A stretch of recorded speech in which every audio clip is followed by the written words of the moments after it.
ساتھ ایک مشہور حدیث مبارکہ نبی دو عالم صلی اللہ وبارک علیہ وسلم کا فرمان ذیشان آپ کے سامنے پیش کیا ہے۔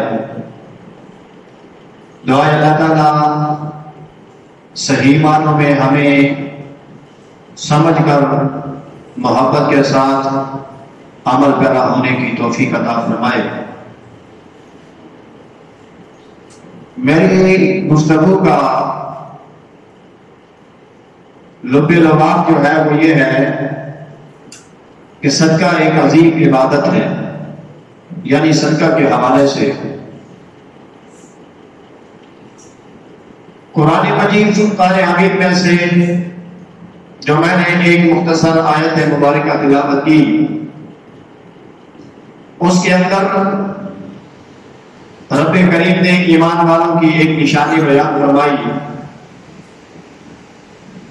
نشانیاں تو بہت سی ہیں جو اللہ نے سورہ بقرہ شریف کی ابتدائی آیات ربانیہ میں بیان فرمائی ہیں۔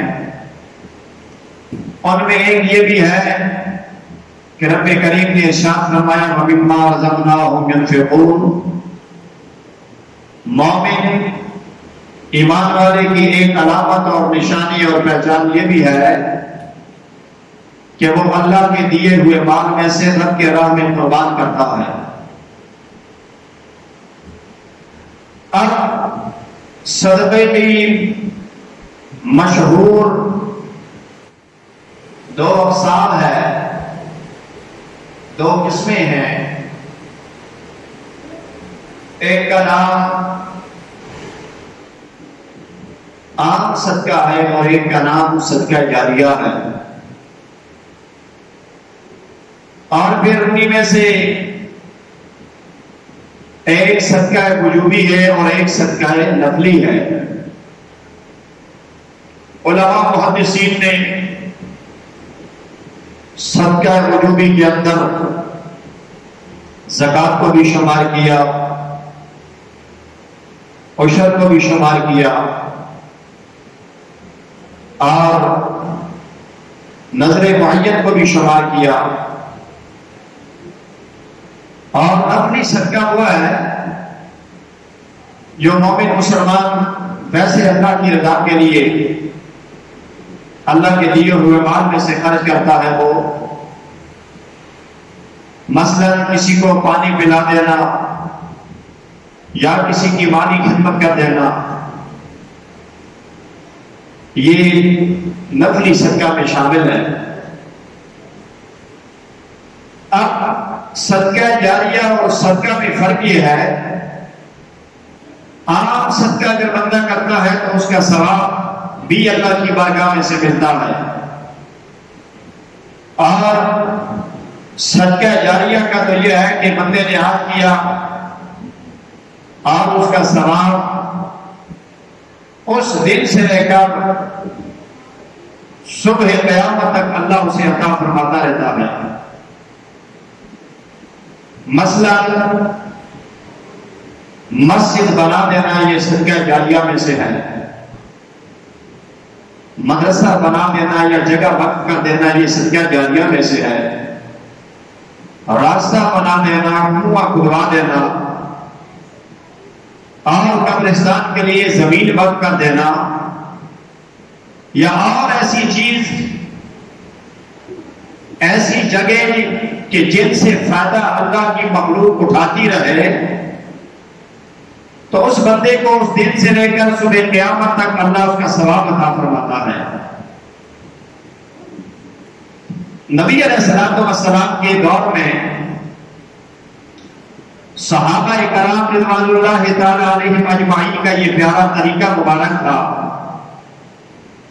کہ وہ جب بھی کوئی صدقہ جاریہ کرتے یا صدقہ کرتے تو رسول اللہ صلی اللہ علیہ وسلم کی بارگاہ میں آ کے پوچھا کرتے تھے، یا رسول اللہ صلی اللہ علیہ وسلم،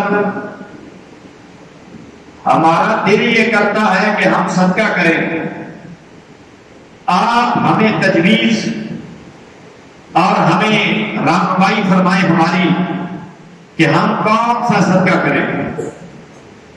جس طرح مشہور حدیث مبارکہ ہے جس کا مفہوم کہ نبی علیہ السلام کی بارگاہ میں حضرت سعد بن عبادہ تشریف فرما ہوئے،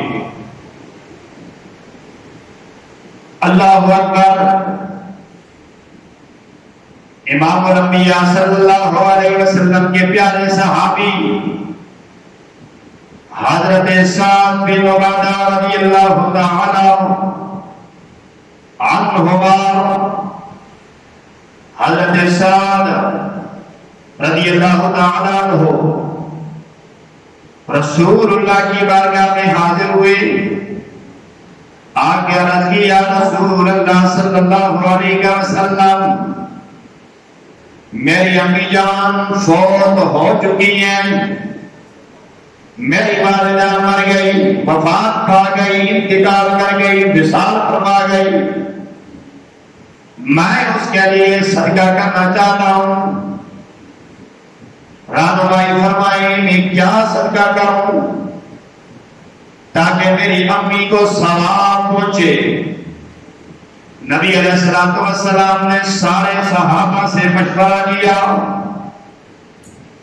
حضور کے جتنے بھی اس وقت صحابہ کرام غلام تھے ان سے پوچھا، اے میرے غلاموں، سعد اپنی امی کے لیے صدقہ کرنا چاہتا ہے، آپ مجھے بتائیں کہ سعد کس چیز کا صدقہ کرے۔ صحابہ کرام نے رضی یا رسول اللہ صلی اللہ علیہ وسلم، پانی میٹھا یہاں پہ کم ہے، اکثر عربستان کی سرزمین میں کھارا پانی، نمکین پانی یعنی میٹھا پانی جس طرح ہمارے علاقے میں اس طرح کم ہے۔ حضرت سعد کو حکم فرمائے کہ پانی کا انتظام کرے، کنواں تیار کروائے، کنواں کھدوائے۔ حضرت سعد بن عبادہ رضی اللہ تعالیٰ عنہ کی بارگاہ میں تشریف فرمایا، نبی پاک نے فرمایا، اے سعد، میرے غلاموں نے یہ مشورہ دیا، پانی کی قلت ہے، پانی کم ہے، اس کے لیے کنویں کا انتظام کیا جائے۔ حضرت سعد نے کنواں تیار کروایا، کنواں کھدوایا گیا، کنواں تیار ہوا تو حضرت سعد بن عبادہ نے اپنی ماں کی طرف نسبت کر کے اللہ کی بارگاہ میں دعا کی۔ بعض محدثین فرماتے رسول اللہ نے دعا فرمائی، بعض فرماتے سعد بن عبادہ نے دعا فرمائی، اے اللہ اس کنویں کو سعد بن عبادہ کی ماں کی طرف سے قبول فرماؤ، جب تک اس کنویں سے پانی اللہ کی مخلوق پیتی رہے، سعد بن عبادہ کی ماں کو پورا پورا ثواب ملتا رہے۔ اندازہ لگائیں کتنا پیارا طریقہ۔ آج ہم نے بھی کبھی اپنی مسجد کے استاد یا اپنے علاقے کے کسی مفتی سے یا پیر صاحب سے پوچھا ہے کہ حضرت جی بتائیں کہ کس چیز کا صدقہ کیا جائے، لیکن یہ صحابہ کا احترام اور محبت اور عقیدت تھی اپنے نبی کے ساتھ کہ وہ حضور کی بارگاہ میں آ کے پوچھتے تھے، یا رسول اللہ کیا صدقہ کریں۔ ایک اور صحابی رسول اللہ کی بارگاہ میں آیا، عرض کی، یا رسول اللہ میری ماں مر گئی۔ بعض محدثین تو یہ لکھتے ہیں وہ بھی سعد بن عبادہ تھے، بعض لکھتے ہیں کوئی اور صحابی تھا، آگے بہرحال جو بھی تھا صحابی رسول تھا، اللہ کے نبی کی بارگاہ میں آگے کہتے ہیں، یا رسول اللہ میری امی دنیا سے چلی گئی، میں نے اپنی امی کو زندگی میں باغ ہبہ کیا تھا، گفٹ تحفہ، میں نے اپنی امی کو باغ دیا تھا، آج وہ دنیا سے چلے گئی، میں اس کے ساتھ اب یہ کرنا چاہتا ہوں کہ میں اس بات کو صدقہ کر دوں۔ نبی پاک نے فرمایا، میرے غلام، اے میرے صحابی، تو نے اپنی زندگی، اپنی ماں کی زندگی میں باغ سے تحفہ دیا تھا، اب وہ دنیا سے چلی گئی، یہ باغ اپنی ماں کے لیے صدقہ جاریہ کر دے، جب تک مخلوق اللہ کی اس باغ سے کھاتی رہے گی تیری ماں کو ثواب ملتا رہے گا۔ اندازہ لگائے کتنا پیارا طریقہ تھا نبی علیہ السلام کے صحابہ کا. حضرات صدقہ وہ عظیم عبادت ہے کہ الصدقۃ ترد البلاء، صدقہ سے بلائیں ختم ہوتی ہیں، بلائیں ٹلتی ہیں، اور صدقہ اللہ کے غصے کو ٹھنڈا کر دیتا ہے. اگر رب کا غصہ، رب کی صفت قہار اور جبارانہ صفت، اگر اللہ کسی بندے پہ چاہے عذاب یا کسی مصیبت میں مبتلا کرنے کا ارادہ کرے تو بندہ اگر صدقہ کرنے والا ہو، صدقہ کرے، اللہ کی طرف سے مصیبتیں اور بلائیں بھی ختم ہو جاتی ہیں. یہ معتبر ترین حدیث مبارکہ ہے. بہرحال صدقہ وہ عظیم عبادت ہے کہ بندہ کرتا ہے. نبی علیہ السلام کی حدیث مبارکہ کا مفہوم ہے جسے صاحب مشکات نے بھی نقل کیا، دیگر محدثین نے بھی نقل کیا. صدقہ دینے والا دیتا ہے، ابھی لینے والا لیتا نہیں. اللہ اپنی قدرت کے ہاتھوں سے دینے والے کے ہاتھ سے قبول فرما کے پھر لینے والے کو عطا فرماتا ہے. اتنی عظیم عبادت. نماز منتظر ہے قبولیت کی، ہر عبادت انتظار میں ہے میں کس وقت قبول ہوں. لیکن رسول اللہ صلی اللہ علیہ وسلم کی حدیث کے مطابق مفہوم جو میں نے پیش کیا، رزق حلال سے دیا ہوا صدقہ جب بندہ دیتا ہے، لینے والا لیتا نہیں، اللہ اپنی قدرت کے ہاتھوں سے قبول فرما کے پھر لینے والے کو عطا فرماتا ہے. اتنی عظیم عبادت. میرے پاک نبی صلی اللہ علیہ وسلم نے فرمایا جو بندہ یہ چاہتا ہے، حدیث کا مفہوم، میرے مال میں اضافہ ہو، صبح و شام صدقہ خیرات کرے. اور محدثین نے لکھا کہ جو بندہ غریب ہے اور یہ چاہتا ہے کہ میں امیر ہو جاؤں، وہ اللہ کے ساتھ سودا کرے. سودا کیا ہے؟ سودا یہ ہے وہ صدقہ دے، اللہ اسے اور زیادہ دے گا. ادھر صدقہ دے، اللہ اسے اور زیادہ دے گا. یہ رب کریم کے ساتھ سودا ہے.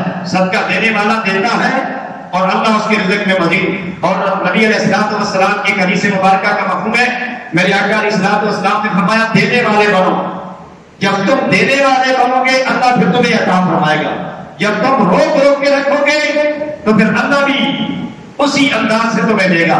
جب تمہارا دل، تمہارا چیک اس انداز سے جاری و ساری ہو جائے کہ صدقہ دینے لگو، میرے پاک نبی کی حدیث کا مفہوم ہے پھر اللہ بھی فرماتے ہیں فرشتوں میں بھی اب اسے دے رہا، میں بھی اپنی شان کے مطابق دے رہا. آقا علیہ السلام کی ایک حدیث مبارکہ ہے جس کا مفہوم یہ ہے، میرے پاک نبی صلی اللہ علیہ وسلم نے فرمایا دو فرشتے آتے ہیں رب کی بارگاہ سے. ایک صبح صبح آ کے دعا کرتا ہے اے اللہ فلاں بندے کے مال میں اضافہ کر، فلاں بندے کے مال میں اضافہ کر. اور باقی فرشتے محدثین لکھتے ہیں اس کی شرح میں آمین آمین کہتے ہیں. اور بعض محدثین نے فرماتے رب فرماتا ہے آمین آمین. اور دوسرا فرشتہ کہتا ہے اللہ اس کے مال کو تباہ کر، اس کے مال کو تباہ کر، بد دعا کرتا ہے. رب بھی کہتا ہے آمین، فرشتے بھی کہتے ہیں آمین. دینے والے کے لیے دعا کی گئی، جو دیتا ہے صدقہ اللہ فرماتا ہے وہ فرشتہ دعا کرتا ہے اللہ اس کے مال میں اضافہ کر، برکت ڈال، اضافہ کر، برکت ڈال. ادھر نہ دینے والا بخیل ہے، کنجوس ہے. دوسرا فرشتہ جو نازل ہوتا ہے وہ بد دعا کرتا ہے اللہ اس کے مال کو تباہ کر، اللہ اس کے مال کو تباہ کر. رب بھی فرماتا ہے آمین، فرشتے بھی فرماتے ہیں آمین. اب اندازہ لگاؤ نا پھر کس کے مال میں برکت ہوگی؟ جو دینے والا ہے اسی کے مال میں برکت ہوگی.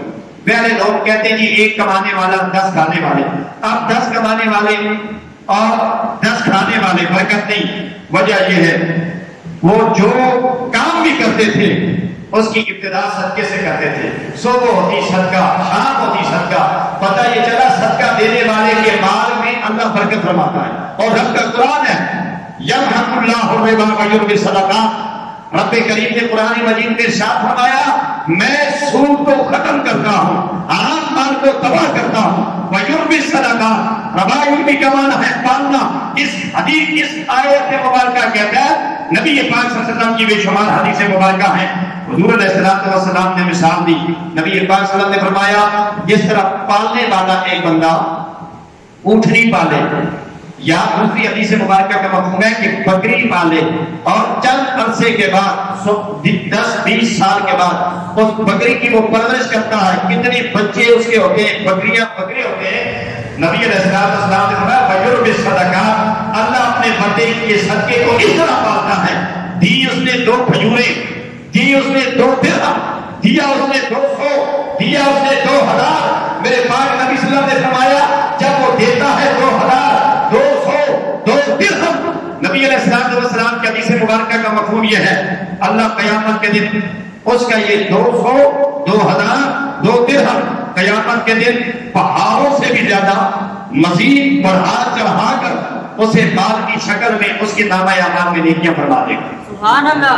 یہ حضور علیہ السلام کی حدیث مبارکہ ہے، جس کو امام بخاری کے استاد نے مسند امام احمد بن حنبل میں نقل کیا، دیگر محدثین نے نقل کیا۔ اب کہنے کا مقصد یہ ہے ہمارے صدقے، ہمارے خیرات کے زیادہ حقدار کون ہیں؟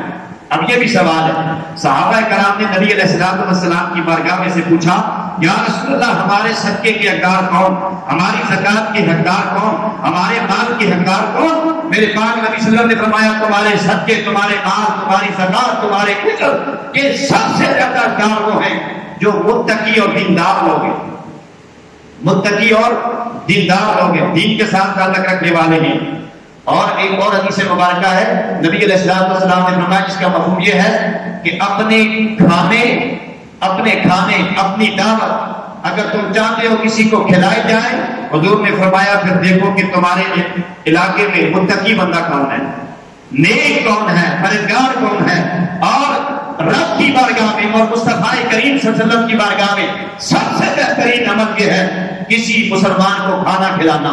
اور اس کو امام بخاری رحمۃ اللہ علیہ نے اپنے بخاری شریف کے پہلے باب میں لکھا۔ نبی علیہ السلام کی حدیث مبارکہ کا مفہوم یہ ہے، صحابہ کرام نے پوچھا یا رسول اللہ ای الاسلام خیر، اسلام میں بہترین عمل کون سا ہے؟ میرے پاک نبی نے فرمایا بھوکوں کو کھانا کھلانا، سلام کو عام کرنا۔ بھوکوں کو کھانا کھلانا، سلام، السلام علیکم ورحمۃ اللہ۔ اور یاد رکھو حضور علیہ السلام کی حدیث مبارکہ کا مفہوم ہے جس کو بے شمار محدثین نے نقل کیا، قیامت کی نشانیوں میں سے یہ نشانی ہے بندہ کسی کو سلام کرے گا پہچانے گا، پہچان کے بغیر سلام نہیں کرے گا۔ حالانکہ اسلام یہ نہیں کہتا، اسلام یہ کہتا ہے انتعارف او تناکرا، کسی کو پہچانتا ہے تو تب بھی کہتا السلام علیکم، نہیں پہچانتا تب بھی کہتا السلام علیکم۔ صحابہ کرام نے پوچھا یا رسول اللہ ہمیں کیا پتا ہے کہ یہ جس کو آپ سلام کرتے ہیں یہ مسلمان ہے یا کہ نہیں؟ میرے پاک نبی نے فرمایا تمہارا کام ہے سلام کرنا، اگر وہ مسلمان نہ بھی ہو لیکن اس کے ساتھ جو فرشتے ہیں وہ سلام کو قبول کریں گے، اس کا جواب مجھے عطا کریں گے۔ سبحان اللہ۔ سمجھ آئی نا؟ اللہ نے دیکھا کام صدقہ کون ہے؟ دیندار لوگ، بولو دیندار لوگ۔ اور پھر دیندار لوگ، اللہ اکبر، میرے آقا علیہ الصلوۃ والسلام کو دینداروں سے کتنا پیار تھا۔ دیکھیں اس دور میں اگر صحیح کسی پیر کی پہچان چاہتے ہو تو پھر یہ دیکھو آیا اس پیر کامل کے آستانے کے ساتھ مسجد ہے یا کہ نہیں، مسجد کے ساتھ مدرسہ ہے یا کہ نہیں؟ کیوں؟ یہ سنت ہے رسول اللہ کی۔ میرے آقا علیہ الصلوۃ والسلام اللہ کے حکم کے مطابق مکہ شریف سے مدینہ المنورہ شریف جب گئے، نبی علیہ السلام نے جب مسجد نبوی شریف تعمیر فرمائی اور اس کے ساتھ اللہ کے نبی نے سب سے پہلا کام جو یہ کیا مسجد نبوی کے ساتھ دین کے طلباء کے لیے اصحاب صفہ نامی ایک چبوترا مدرسہ بنایا، دین کے طلباء کے لیے مدرسہ بنایا جہاں پر مصعب بن عمیر، سہیب رومی، سلمان فارسی، ابو ذر، عبد الرحمن المعروف، ابو ہریرہ جلیل القدر رسول اللہ کے 70 کے قریب صبح و شام رات دن رہنے والے وہاں اس مدرسے میں پڑھا کرتے تھے۔ میرے نبی پڑھاتے بھی تھے اور میرے نبی ان کے کھانے کا انتظام بھی کرتے تھے۔ میں آپ کو ایک مزے کی بات سنا، نبی علیہ السلام کے ایک غلام تھے، امام طبرانی نے اس کو اپنی کتاب طبرانی کبیر میں اس کو نقل فرمایا۔ حضور کا ایک دیکھیں ایسا پیر قیامت تک نہیں آئے گا، ایسا پیر نہیں آئے گا جو اپنے طلباء کو پڑھائے بھی، اپنے طلباء کے لباس کا انتظام بھی کرے، اپنے شاگردوں کی شادی کا انتظام بھی کرے۔ سنیں بڑی قیمتی بات ہے، حضور کی بارگاہ میں ایک پڑھنے والا غلام تھا صحابی رسول جسے عرف عام میں عبداللہ کہا جاتا تھا۔ مسجد نبی کے کونے میں بیٹھا، نبی پاک نے پوچھا میرے غلام ادھر آؤ، حضور نے پوچھا میرے غلام تیرا دل کرتا ہے شادی کرنا چاہتے ہو؟ اس نے خاموشی کا اظہار کیا. دوسری مرتبہ پھر نبی پاک نے پوچھا, اس نے خاموشی کا اظہار کیا. جب تیسری بار نبی پاک نے پوچھا اس نے عرض کی یا رسول اللہ نعم, جی ہاں کرنا چاہتا ہوں. حضور نے فرمایا فلاں گھر میں چلے جاؤ, جا کے میرا سلام بھی کہو اور میرا پیغام دو کہ اللہ کے نبی نے مجھے بھیجا ہے, اپنی بیٹی کا رشتہ مجھے دے دو. سبحان اللہ. دیکھو یہ کتنا پیارا حضور کی, یہ آج ہم لوگ شرم کرتے ہیں. اب دیکھو مستدرک کے حاکم کی روایت ہے, نبی علیہ السلام کے غلام حضرت عمر رضی اللہ تعالیٰ عنہ, آپ کی بیٹی حضرت حفصہ جوان ہوئی. آپ نے ابو بکر صدیق کو کہا ابو بکر میری بیٹی کے ساتھ شادی کرو. حضرت ابو بکر نے انکار کیا. حضرت عثمان سے کہا عثمان میری بیٹی سے شادی کرو, میری بیٹی جوان ہو چکی ہے. حضرت عثمان نے انکار کیا. اللہ اکبر, یہ ذلت بات آ گئی, حالانکہ یہ موضوع سے ہٹ کر ہے. حضرت عثمان غنی نے انکار کیا. دوسرا دن ہوا, حضرت عمر آئے, عثمان غنی نے سلام, حضرت عمر نے سلام, حضرت عثمان غنی نے سلام کیا, حضرت عمر نے جواب نہ دیا. اسی پریشانی میں حضرت عثمان غنی رسول اللہ کی بارگاہ میں گئے, عرض کی یا رسول اللہ میں نے عمر کو سلام کیا, عمر نے جواب نہ دیا. حضور نے فرمایا اچھا بلاؤ عمر کو. حضرت عمر آئے, نبی پاک نے پوچھا عمر سلام کا جواب کیوں نہیں دیا؟ عرض کی یا رسول اللہ میں نے اسی یہ پیغام دیا, اس نے آگے سے انکار کیا. میرے پاک نبی نے فرمایا عمر کیا یہ چاہتے ہو کہ عثمان سے بہتر داماد, عثمان سے بہتر جوانترا اللہ تجھے عطا فرما دے, کچھ نہیں ہوگا؟ حضرت عمر نے عرض کی یا رسول اللہ میں کیوں نہیں خوش ہوگا؟ فرمایا پھر سن, عمر اپنی بیٹی حفصہ کا رشتہ مجھ محمد رسول اللہ کو عطا فرما, میں اپنی بیٹی کا رشتہ حضرت عثمان کو عطا فرماتا ہوں. سبحان اللہ. وہ معذرت سے زمانے میں مسلمان ہو کر ہم ذلیل و رسوا ہوئے تاریخ قرآن ہو کر اگر ہم نبی کی ان تعلیمات پہ عمل کرتے, آج ہماری بچیاں گھروں میں جوان نہ بیٹھی ہوتی, آج ہمارے بچے غیر نبی کا شکار نہ ہوتے, گلیوں میں یہ گھومتے پھرتے نہ, ہماری مائیں اور بہنیں اپنی بچیوں کے رشتوں کے معاملے میں پریشان نہ ہوتی.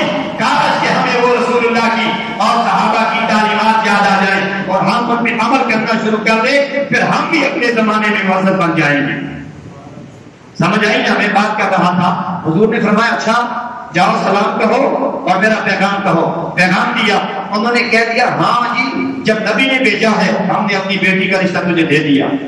جب آیا مسجد نبی کے کونے میں بیٹھ کر رو رہے ہیں. حضور نے پوچھا پر روتے کیوں ہو؟ ہاں نہیں ہوئی یا رسول اللہ, ہاں ہو چکی ہے. اب رونے کی وجہ کیا ہے؟ عرض کی یا رسول اللہ ہاں تو ہو چکی ہے لیکن میرے پاس حق مار نہیں ہے. حق مار نہیں ہے. امام طبرانی لکھتے حضور نے فرمایا میرے صحابہ عمر, عثمان, علی, طلحہ, سعد بن عبادہ, سعد بن ابی وقاص جتنے تشریف فرما تھے, فرمایا اس کا انتظام کرو مہر کا. کسی نے کھجور کے برابر, کسی نے اس کی گٹھلی کے برابر اپنی اپنی توفیق کے مطابق سونا جمع کیا. سونا مہر کا ہو گیا. حضور نے فرمایا اٹھاؤ جا کے اس گھر میں لے کے آؤ. گھر میں لے کر چلے گئے. واپس آئے, تھوڑی دیر کے بعد حضور حجرہ ایسا سے مسجد نبی میں آئے, پھر دیکھا وہ صحابی رو رہا. حضور نے پوچھا اب کیوں روتے ہو؟ ہاں بھی ہو گئی, مال بھی ہو گیا. عرض کی یا رسول اللہ ولیمے کے لیے جانور نہیں ہے. آئے حضور نے فرمایا ہوئے میرے صحابہ, کسی نے کہا ایک دمبا میری طرف سے, ایک بکرا میری طرف سے, کتنے ہی جانور جمع ہو گئے. حضور نے فرمایا لے جاؤ. وہ لے کے وہ چلا گیا, اعلان ہو گیا, انہوں نے دیے لے کے چلا گیا. چند ساتوں کے بعد پھر حضور آئے, دیکھا مسجد نبی کے کونے میں رو رہا ہے. حضور نے پوچھا اب کیوں روتے ہو؟ عرض کی یا رسول اللہ روٹی کا انتظام نہیں. آئے ولیمہ تو ہو گیا, گوشت ہو گیا, مال ہو گیا, روٹی کا انتظام نہیں. میرے پاک نبی نے فرمایا پریشان نہ میرے غلام, تیری روٹی کی جاؤ کا ذمہ میں محمد رسول اللہ نے اٹھا لیا. یہ پتہ چلا کہ ایسا پیر اور ایسا استاد صبح قیامت تک کوئی ماں نہیں جلے گی. اس لیے حضور علیہ السلام نے اپنے شاگردوں کو قال اللہ وقال رسول اللہ صلی اللہ علیہ وسلم اپنی تعلیمات سے منور و مزین بھی فرمایا ہے. ان کے لباس کا انتظام بھی کرتے تھے, ان کے کھانے پینے کا انتظام بھی کرتے تھے, ان کے رشتوں کا انتظام بھی کرتے تھے. میں کہتا ہوں قیامت تک ایسا استاد ایسا پیر اللہ کسی کو نہیں عطا فرمائے گا جو اللہ نے ہمیں محمد عربی جیسا پیر عطا فرمایا ہے. سمجھ آئی نا؟ آقا علیہ السلام اپنے غلاموں سے بڑی محبت کرنے والے تھے. حضرت بلال حبشی سے کسی نے پوچھا اوے بلال یہ تو بتا تیرے نبی کی بڑی شان ہے، لیکن یہ بتا جو مجھے بڑی پسند ہے، جس کو امام بہقی نے دلائل النبوہ شریف کی 30ویں جلد میں نقل کیا۔ حضرت بلال رو کے عرض کرتے مجھے اپنے نبی کی یہ شان بڑی پسند ہے، میرے نبی کے پاس جو پڑھنے کے لیے اصحاب صفہ کی چبوترے میں آتا یا ویسے نبی کا غلام آتا، سب سے پہلے میرے نبی کی نظر اس کے کپڑوں پہ پڑتی، اگر کپڑے اچھے نہ ہوتے میرے نبی مجھے فرماتے بلال میری طرف سے یہ لے کے جاؤ، اس کے کپڑے کا انتظام کر دو۔ اندازہ لگاؤ حضرات عزیز وقار، ٹائم مجھے اجازت نہیں دیتا، 2 منٹ باقی، اسی کے اندر میں اپنی گفتگو ختم کروں گا۔ میرے آقا علیہ السلام کی حدیث مبارکہ کا مفہوم یہ ہے صدقہ اتنی عظیم عبادت ہے، دنیا میں رہو گے اللہ مزید اضافہ بعد میں فرمائے گا، دنیا میں رہو گے عزت سے رہو گے۔ جب دنیا سے رسول اللہ صلی اللہ علیہ وسلم کی حدیث مبارکہ کا مفہوم ہے صدقہ وہ عظیم عبادت ہے، اگر جو بندہ چاہتا ہے کہ میں مروں ایمان کی حالت میں، میری موت آئے تو کلمے کی حالت میں، میری موت آئے ایمان کی حالت میں، میری موت آئے وضو کی حالت میں، میری موت آئے مسجد کے اندر، میرے پاک نبی صلی اللہ علیہ وسلم نے فرمایا جو ایمان کی موت مرنا چاہتا ہے پھر وہ صدقہ زیادہ کرے، اللہ اسے ایمان کی دولت میں مالا مال فرمائے گا۔ اور میرے پاک نبی نے فرمایا صدقہ کرنے والے جب اس کی میت کو قبر میں رکھا جاتا ہے، حضور علیہ السلام کی حدیث مبارکہ کا مفہوم یہ ہے ہر طرف سے اس کے اعمال آتے ہیں، جب مٹی کھانے کا ارادہ کرتی ہے ایک طرف سے صدقہ بولتا ہے اے مٹی تیرا کام ہے اس کو کھانا، لیکن یہ عام مومن نہیں ہے، ساری زندگی صدقے خیراتے کرنے والا ہے، اس کے جسم کو کھانا نہیں سلامت رکھنا ہے۔ اور میں آخری بات بس 1-2 باتیں کر کے جانا چاہتا ہوں۔